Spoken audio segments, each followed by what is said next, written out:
Ciao, sono Elis e oggi parliamo di drammi coreani. Oggi parliamo di un dramma coreano del 2024, o perlomeno conclusosi nel 2024, che si intitola Night's Flower. 12 episodi e ambientazione storica. La trama. La protagonista è vedova da 15 anni, tra l'altro è rimasta vedova in circostanze particolarmente sfortunate perché il marito è morto proprio il giorno del matrimonio e quindi lei è passata dalla cerimonia nuziale già sottotono perché si è saputo della morte proprio durante gli avvenimenti, tutte le varie, diciamo, i vari cerimoniali appunto che simboleggiano il matrimonio e quindi sono stati portati avanti già con la predisposizione al lutto. Lei inoltre è orfana, ha solo un fratello di cui però ha perso notizie sempre da 15 anni, quindi più o meno intorno allo stesso periodo in cui lei si è sposata. E quindi da quando si è sposata vive la condizione di vedovanza presso la famiglia del marito. Condizione di vedovanza che in passato era davvero una condizione infelice perché è costretta a seguire un regime comportamentale particolarmente duro, possiamo dire, controllata a vista dalla suocera che fa a gara con un'altra nobildonna, lei si è sposata in una famiglia nobile, e nella famiglia del consigliere del re, il consigliere sì, di Stato, e quindi una famiglia nobile. Dicevo, la suocera fa a gara con un'altra nobildonna che anche lei ha una nuora vedova, praticamente a chi ce l'ha di più lungo in termini di virtuosità nel portamento del lutto. E questa protagonista è un carattere particolarmente istintivo e è abituata a combattere perché il fratello le ha insegnato le arti marziali e quindi lei la notte esce come guerriero mascherato che fa un po' il Robin Hood della situazione perché cerca di portare da mangiare alle persone più sfortunate, salva persone che altrimenti andrebbero incontro a un destino molto infelice. Nella fattispecie ha salvato la sua dama di compagnia che all'inizio del matrimonio, mentre è decisa a scappare per sottrarsi appunto a questo destino infelice della vedovanza, o meglio del vivere la vedovanza agli occhi della società coreana antica, che ripeto era una condizione particolarmente infelice, con spesso, se vi ricordate già avevamo toccato questo aspetto abbastanza raccapricciante, con spesso le famiglie nobili che facevano levo o portavano queste nuore vedove dei loro figli al suicidio perché questo proprio gli avrebbe guadagnato dal punto di vista della reputazione dell'intera famiglia agli occhi della società.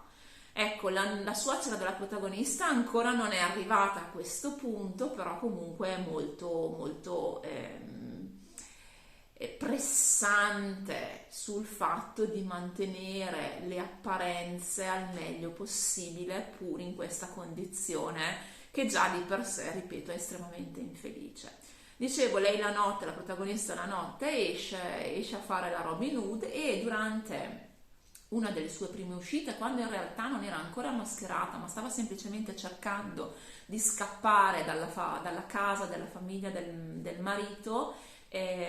incontra questa ragazza, questa bambina che sta per essere rapita da dei brutti ceffi e quindi la salva e la prende come sua dama di compagnia e decide quindi di mantenere questa posizione all'interno della famiglia in seguito a questo incontro, nell'attesa da una parte di avere notizie del fratello e dall'altra perché comunque le garantisce una certa sicurezza per poi la sera poter fare del bene ai meno fortunati. Inizia la storia e ovviamente nel giro di 30 minuti il protagonista maschile, che è il capo delle guardie e avrà un buon 10 anni meno di lei, scopre subito chi è, fondamentalmente.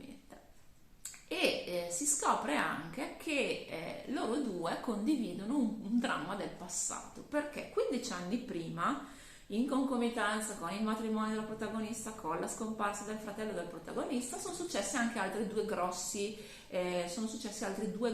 tragedie, diciamo. Prima di tutto il re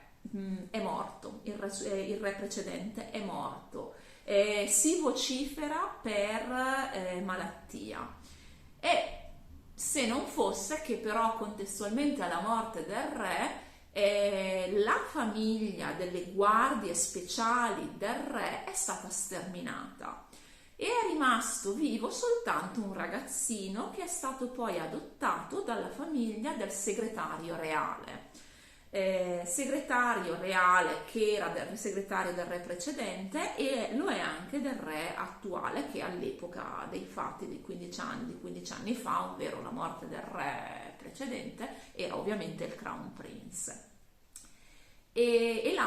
stato adottato nella famiglia di questo segretario reale come fratello frutto di una scappatella del padre di questo segretario reale. Però di fatto questo ragazzo, che adesso è diventato capo delle guardie, altri non è che il figlio della famiglia delle guardie del re precedente,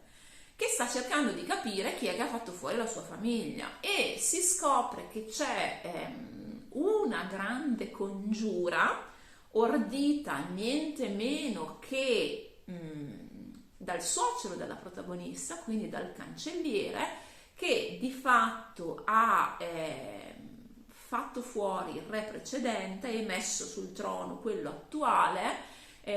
con lo scopo di mantenere lo status quo delle cose. Il re precedente e un po' anche quello attuale in realtà volevano allargare un attimino le maglie nella selezione delle cariche più alte all'interno del governo, e questa cosa al consigliere non va giù, perché è uno che crede molto nella divisione tra le classi, e quindi ha fatto tutta questa macchinazione che ha coinvolto la sua stessa famiglia, perché plot twist, il figlio in realtà non è morto, ma se n'è andato di casa 15 anni prima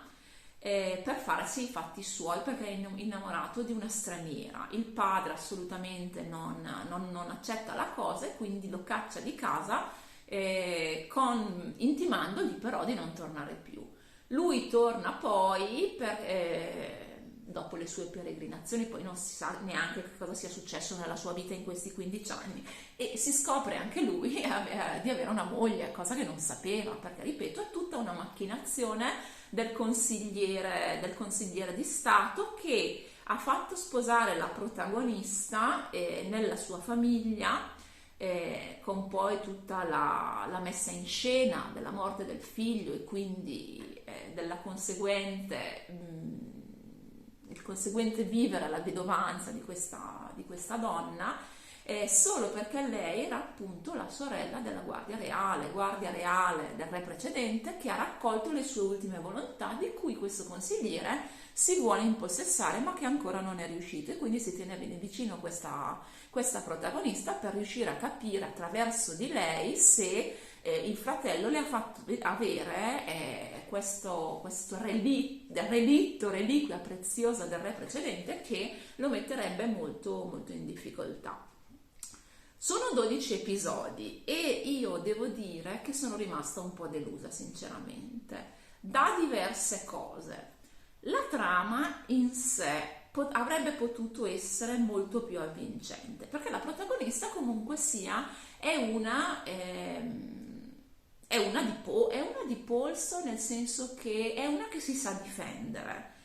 Il problema è che questa sua predisposizione al, fra virgolette, far andare le mani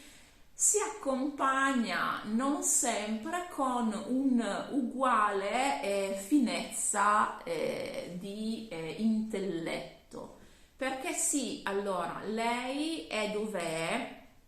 vi ripeto, per i motivi che ho detto prima, ovvero aspettare il fratello. Nel frattempo lei, siccome si fida del consigliere di Stato, perché è l'unico che all'interno della famiglia la tratta un po' meglio rispetto invece alla suocera, che proprio esige la perfezione anche nel vivere il lutto e non tollera passi falsi, e una cognata che continua a dirle: ma perché non sei morta tu al posto di mio fratello? Il consigliere sembra l'unico che la tratta in maniera un po' umana, per poi scoprire lei, diciamo, tutto invece quello che ci sta dietro a questo trattamento di, fra virgolette, che all'apparenza sembra di favore, ovvero lo scoprire le circostanze, cioè non tanto le circostanze, le sorti del fratello, quanto piuttosto se il fratello si è messo in contatto con lei e le ha consegnato qualcosa, perché di fatto il fratello è morto 15 anni prima, ucciso proprio dal consigliere e dai suoi sgherri. E dicevo, lei molto, molto di polso, molto, molto capace fisicamente, e purtroppo è molto istintiva, e quindi più di una volta durante lo svolgimento degli episodi io mi sono interrogata sul come fosse possibile che nessuno in questi 15 anni l'avesse mai scoperta, visto che poi il protagonista maschile, che è appunto il figlio della guardia reale del re precedente, nel giro di veramente di mezz'ora scopre la sua identità, o perlomeno scopre subito che è una donna, e dopo poco la riesce anche a localizzare all'interno delle famiglie nobiliari. E quindi ecco, ripeto, come abbiamo fatto a non scoprirla in questi 15 anni, soprattutto, ripeto, il consigliere di Stato, che ha veramente dalla sua parte una schiera di sgherri di ogni estrazione sociale, rimane un mistero. Le motivazioni del cattivo per fare quello che fa, sinceramente, sì, è vero, mantenere lo status quo, però comunque ha commesso regicidio, cioè non è una cosa proprio leggera. E in più il Crown Prince è già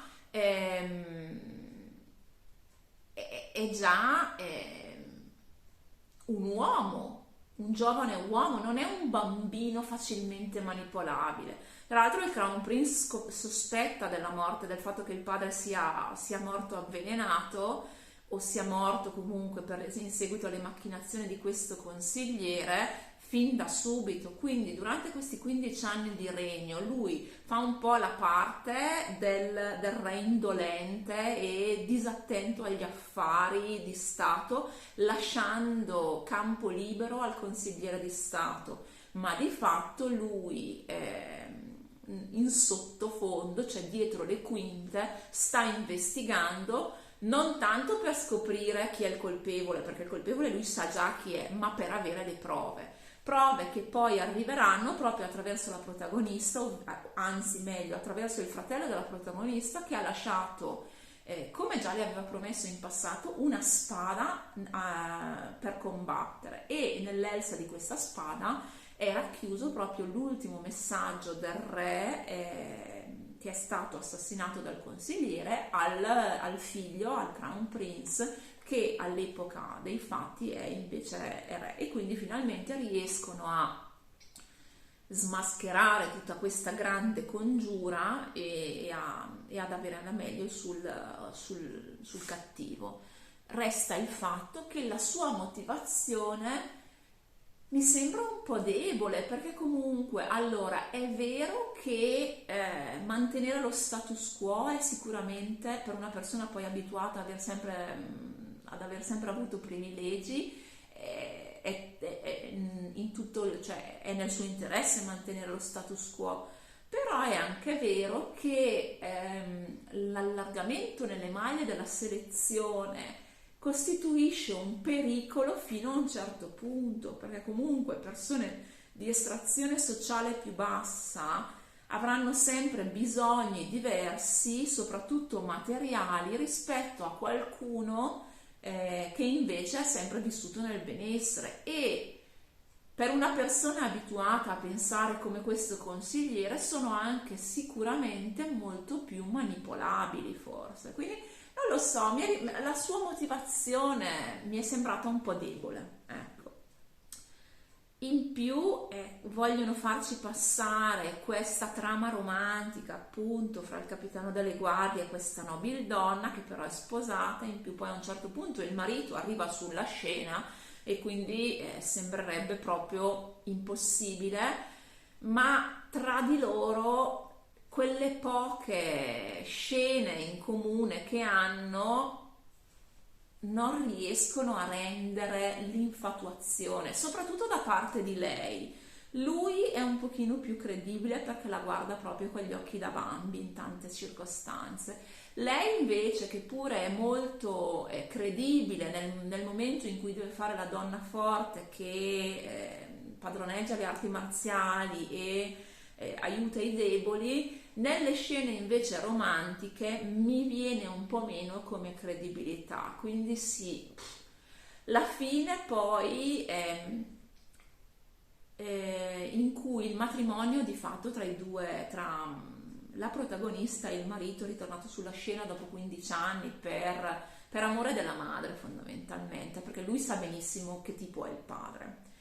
Però non è più disposto a sottostare ai suoi disegni maligni, malvagi, e quindi ritorna dopo 15 anni, ripeto, soprattutto per amore della madre e si scopre sposato con una persona che non ha mai conosciuto, soprattutto una persona che ha già lui, uomo di mondo, ha già capito che ha un interesse verso questo capitano delle guardie, e quindi alla fine riescono in una maniera secondo me un po' grossolana ad annullare il matrimonio e a levare l'impedimento appunto di questo matrimonio, che di fatto è stato contratto in maniera assolutamente sicuramente bizzarra, ma ovviamente anche non regolare, ecco. Marito che comunque sia ha un suo perché come personaggio, perché è un personaggio sicuramente comico, però comunque con una rettitudine che riesce a passare nonostante la bizzarria di certi suoi comportamenti. Mi è piaciuto il personaggio anche del fratellastro, del segretario di Stato, del fratellastro del protagonista, perché rappresenta quell'acqua cheta che però nel momento del bisogno sa prendere in mano la situazione, sa come comportarsi, non è il solito, fra virgolette, scemo del villaggio che è messo solo come spalla comica, perché pur avendo un ruolo di rilievo all'interno del governo, però non ha proprio tutte le rotelle a posto. No, invece lui sembra una persona molto tranquilla, se vogliamo anche un po' remissiva, però nel momento in cui si deve mettere in gioco, non solo si mette in gioco, ma dimostra anche di non essere uno sprovveduto. E quindi come figura l'ho apprezzata. Ripeto, la fine secondo me è un pochino moscia, perché ripeto, dopo lo scioglimento del matrimonio tra la protagonista e il marito, lei se ne va la sera alla chetichella lasciando il capitano delle guardie con lo stecchino corto, perché diceva: scusa, adesso che non abbiamo più nessun ostacolo di natura sociale, nessun vincolo matrimoniale che ci intralcia il nostro stare insieme, te prendi e te ne vai, vabbè. E torna dopo un anno invece così, non si sa per che motivo, e lui è sempre mascherata e lui la pesca subito, e quindi c'è questa scena in cui sembrerebbero darsi un bacio, ma il regista ha deciso che non ce lo voleva far vedere, quindi tira sui titoli di coda prima che le bocche si incontrino, lasciando anche lo spettatore così con il famoso stecchino corto. Non lo so, sono stati 12 episodi un po' noiosi nel complesso, con sprazzi di positività, ma in generale rimane un po' un sapore di qualcosa che avrebbe potuto essere molto interessante e molto divertente quantomeno, e invece no, non esaudisce le aspettative, rimane un po' così, non lo so. Peccato perché comunque c'è 12 episodi, sono una durata abbastanza condensata, però comunque sia anche in una durata condensata non si riesce ad arrivare al dunque, e per vari motivi che vi ho elencato. Voi non so, l'avete visto? Ditemi se l'avete visto, ditemi cosa ne pensate. Io per oggi mi fermo, vi auguro buona giornata e alla prossima. Ciao!